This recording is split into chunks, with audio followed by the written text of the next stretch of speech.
Татьяна Лаврова. Праздник Победы читает нам икон Аюр. Славный праздник, День Победы, я спешу поздравить деда. Он вояка, храбрый бравый, защищал свою державу. 20 лет солдат булавы, горе видел он немало.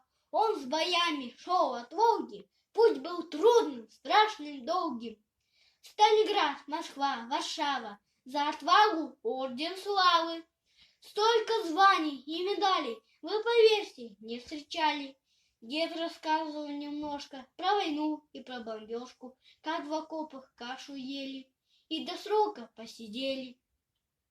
Был он ранен и простужен, шел в атаку, был контужен, и в походном медсанбате повстречался с бабой Катей.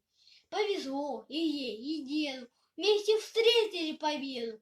И теперь цветущим маем праздник дружно отмечаем. Мир пусть будет на планете, счастье взрослым, счастье детям.